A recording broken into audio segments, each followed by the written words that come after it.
Bonjour à tous, ravi de vous retrouver dans Smart Job en direct chaque jour du lundi au vendredi, l'émission RH, emploi, tous les sujets, actualité et décryptage. On fait le point bien dans son job sur l'alternance. C'est une filière qui a le vent en poupe. On va en parler avec notre invité dans quelques instants. Working Progress avec les invités de Welcome to the Jungle, l'humain au cœur de l'entreprise. C'est bon évidemment pour le collaborateur, c'est bon pour la performance de l'entreprise. On en parlera avec les invités de Welcome to the Jungle. Et puis dans le cercle RH, on revient sur un serpent de mer. Peut-on, doit-on relocaliser notre industrie ici en France? C'est une volonté du président de la République. Est-ce possible? On fera le point avec mes invités. Et puis fenêtre sur l'emploi, la rencontre de femmes, elles ont entre 25 et 35 ans et cherchent bien un job. Elles sont accompagnées. On en parlera dans quelques instants avec notre invité à la fin de Smart Job.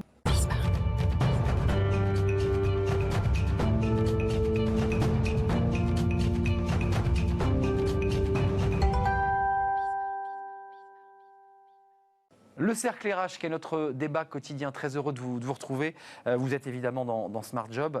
Faut-il relocaliser l'industrie française? Alors ça, c'est le serpent de mer. Moi qui fais des débats, j'en parle depuis presque un quart de siècle. Est-ce que c'est possible? On va en parler. Il y a eu évidemment des phrases malheureuses, on en parlera, celle de Lionel Jospin, l'État ne peut pas tout, à l'époque de Michelin. Il y a eu Alstom avec Arnaud Montebourg. Et puis l'actualité nous rattrape parce que il y a le plan de relance. Il y a le haut-commissaire qui va être nommé et qui va devoir faire une stratégie. J'imagine qu'on parlera beaucoup d'industrie avec lui. Et un président de la République qui dit on peut relocaliser, c'est possible. Il était dans une industrie pharmaceutique la semaine dernière. Il y a 15 milliards sur le plan de relance et il dit mais c'est possible, on doit le faire. Est-ce que c'est possible? C'est assez compliqué ce sujet parce qu'il y a 23 ans, Lionel Jospin disait l'État ne peut pas tout. On en parle avec mes invités. Christine Duroux est à mes côtés. Merci d'être là. Associée senior chez Kea Partners et vous êtes vice-présidente de l'association d'entreprises et progrès, les EDC, les entrepreneurs chrétiens. Merci d'être avec nous. Juste un petit peu de politique, un peu de géopolitique. Vous avez vu, c'est intéressant. Il y a 23 ans, Lionel Jospin disait sur un plateau de télé non, l'État ne peut pas tout. C'était à l'époque où Michelin allait se séparer de plus de 1500 collaborateurs. Le débat était sur la table. 23 ans plus tard, on a un président de la République qui dit « Moi, j'y crois, je mets 15 milliards sur la table et je mets même un haut-commissaire au plan. » Je vous vois sourire. On est dans de la communication politique un peu déconnectée du débat qu'on aura. Ou est-ce qu'on est au cœur du sujet? Souveraineté ou mondialisation? Alors, moi, il y a 23 ans, j'ai commencé à travailler, ce qui révèle mon âge, mais qui on aussi, ne le dira pas. mais qui aussi révèle quand même le fait qu'aujourd'hui, la question, il n'y a pas de vrai ou de faux. Il y a eu, la mondialisation a amené plein de belles choses. Elle a amené de l'innovation, elle a amené de l'ouverture. L'économie des années 70-80 était très française, était-elle pour autant dynamique et innovante? On ne sait pas. Aujourd'hui, il y a plein de choses. Il y a un truc structurel. On en parle depuis longtemps. C'est quoi une économie souhaitable? Moi, je suis dans un cabinet qui travaille sur les notions d'économie souhaitable. Qu'est-ce que c'est? Les souhaitables, ça veut dire prendre en compte d'autres impacts que le coût. Ça, c'est la première chose. Et puis, conjoncturellement, le fait que ça a révélé aussi des fragilités. Et ça, je pense que Naïs va en parler. Des fragilités extrêmes de notre système productif quand on est trop lean, quand on est trop agile, finalement. Vous ne voulez pas répondre à ma question sur l'enjeu du politique dans l'économie, parce que beaucoup de gens du monde de l'économie disent mais attendez, mais le politique, c'est nous qui gérons, c'est nous qui on délocalise, on ferme une entreprise. On voyait récemment encore les images de Vilvoorde dans un documentaire consacré à Carlos Ghosn, c'était sur Arte avant-hier. On voyait ces salariés qui cassaient des portes, ils allaient perdre leur job, ils faisaient des voitures en Belgique. Et on leur disait, non, ça ne sera plus en Belgique, ça sera ailleurs. Ça, c'est très dur pour les salariés. Et en même temps, l'entreprise, elle dit, moi, j'ai une logique d'entreprise. Je dois réduire mes coûts, je dois gagner de l'argent. Qu'est-ce que vous en pensez? Précisons que la crise qui nous attend, un plan de relance qui est annoncé ce matin, c'est 100 milliards, dont 15 milliards pour les relocalisations. C'est un plan sur l'offre. Il y a un débat de la demande, c'est-à-dire que, et vous l'évoquez d'ailleurs, beaucoup l'évoquent, c'est il faut que les consommateurs français retournent consommer, n'épargnent pas. Vous je dirais, qui êtes les mains dans la tête dans le guidon, vous n'êtes pas un expert, vous êtes un chef d'entreprise, vous réfléchissez à ces questions. Il y a un espace pour l'industrie en France, l'industrie, où est-ce qu'il faut assumer le fait que la compétitivité coût est bien meilleure ailleurs et qu'on n'a pas les armes pour lutter? Cite Anaïs Voy, juste pour prendre. D'abord, vous êtes vertueux parce que vous nous dites sur ce plateau, voilà, pendant 20 ans, j'ai fait le tour du monde, j'ai pris l'avion, j'ai cramé du kérosène. Ça, c'est pas très à la mode non plus depuis quelques mois. Vous dites 40 ans de désindustrialisation ont produit un affaiblissement du tissu productif national, si bien que pour un certain nombre de composants, il est possible qu'un sourcing national, voire européen, soit impossible. En un mot, on a tellement dégradé notre industrie que aujourd'hui, on n'a même plus, j'allais dire, les humains pour souder les bateaux et la matière première à portée de main. C'est un vrai sujet, ça. Ouais, avant la crise, ce qu'on voyait, c'est qu'il y avait un certain nombre d'industriels qui peinaient à recruter sur des métiers historiques de l'industrie, par exemple des sujets de soudeur. Oui. Et on a aussi vu d'autres personnes, notamment dans les métiers du textile, qui essayaient de recréer toute une filière en France et qui avaient aussi des difficultés à trouver ces compétences. Pourquoi ? Parce que faute de demande, on a arrêté de former les gens pour ces métiers. Et maintenant qu'on veut les faire revenir en France, on se rend compte que c'est très compliqué et que donc on a un gap énorme à combler si on veut pouvoir faire recréer toutes ces filières en France. Le président était dans une usine, Christine Duroux, une usine de médicaments, de principes actifs. Alors, c'est pas n'importe quoi le choix de cette entreprise parce qu'elle est soutenue par Oraseo, qui était. Ben oui, il n'est pas allé dans une entreprise, j'allais dire étrangère, même si elle a des capitaux étrangers. Elle est soutenue par la France. Et il dit, il est utile, nécessaire pour notre souveraineté d'avoir des principes actifs liés à la crise Covid qui soient en France. Là aussi, vous dites, c'est quand même un changement de paradigme, même de discours. Avant, c'était, on va aller le faire en Chine parce que c'est moins cher, parce que c'est plus pratique. Là, il y a un président français qui dit, non, on va essayer de le refaire en France.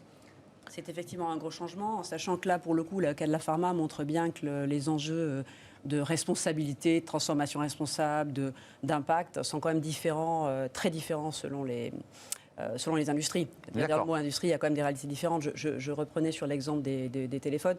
Ce qui est sûr aujourd'hui, je crois il y a plein de sondages. Le dernier chiffre, c'est 75 à 80%. On a fait une étude en textile.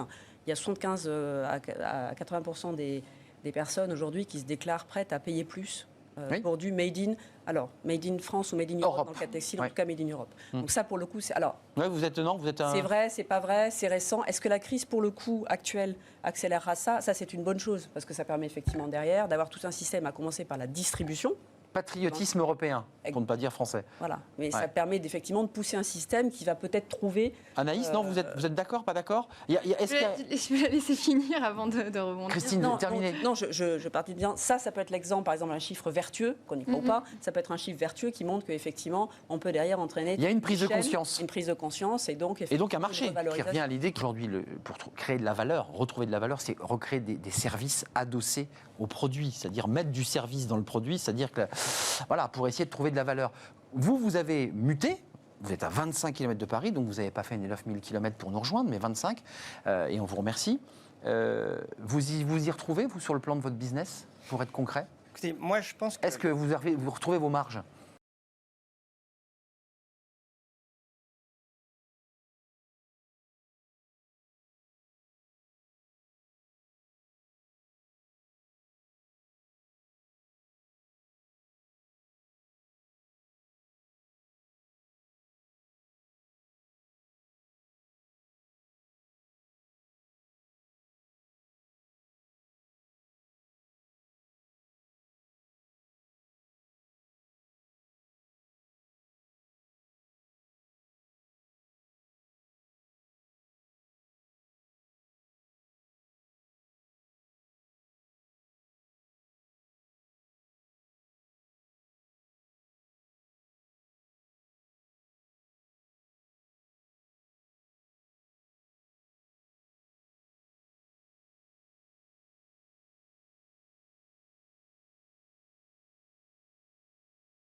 Mettons les pieds dans le plat.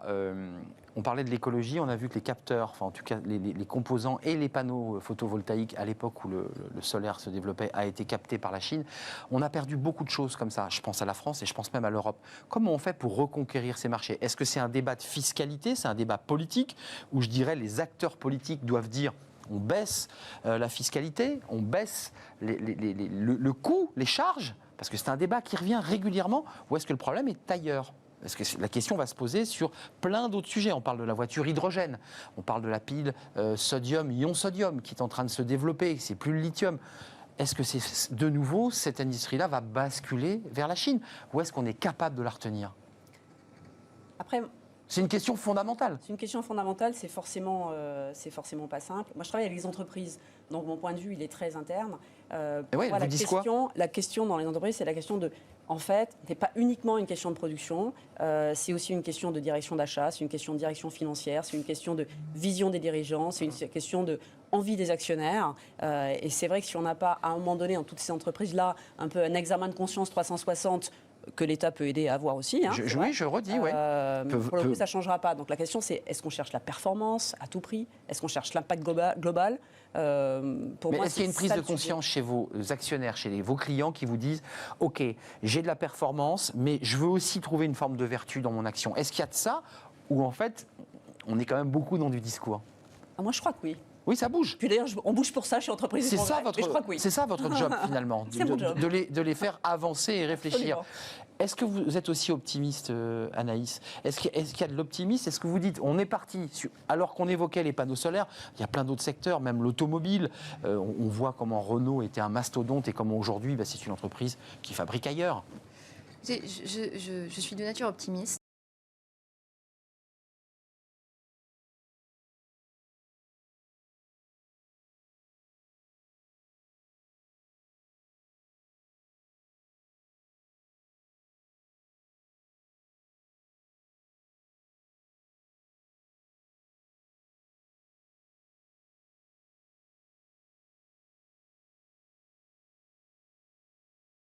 Si je peux me permettre, parce que le président Macron, là, dans ce laboratoire, dit tout le monde a vu que des médicaments qui paraissaient usuels n'étaient plus produits en France et en Europe. Et il y a quand même un débat sur des sujets, je dirais, du régalien, les médicaments, les armes, j'allais même presque dire l'automobile, nos technologies. Il y a des sujets sur lesquels on ne peut pas céder la technologie.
porter votre action. Il reste 30 secondes, mais vous êtes optimiste ou pas, Christine Duroux? Parce qu'on vous sentait un peu entre les deux à travers les clients que vous accompagnez. C'est-à-dire qu'il y a quand même aujourd'hui, dans cette crise, un peu de quoi? D'hésitation?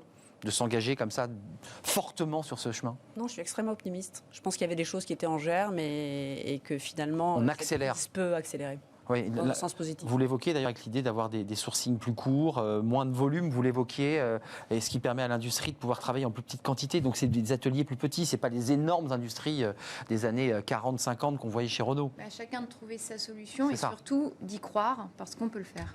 L'industrie a donc de l'avenir, d'après mes invités. On va continuer à le faire parce qu'on se posera une autre question un jour ici. C'est la robotisation, c'est le fait qu'aujourd'hui, l'homme disparaît pour faire des objets, qui est un autre sujet, Anaïs. Je sais que c'est un sujet que vous aimez bien, mais vous reviendrez nous en parler. Merci à vous. Merci Stéphane Bobo, CEO de Innov8. Made in France, 25 km de Paris. C'est des coques, c'est des objets connectés, c'est des smartphones. Quand vous irez acheter un téléphone, regardez bien. C'est sous la marque Innov8. Move-it. Move-it. J'ai déjà vu cette marque. Move-it. Voilà. C'est Move-it, voilà.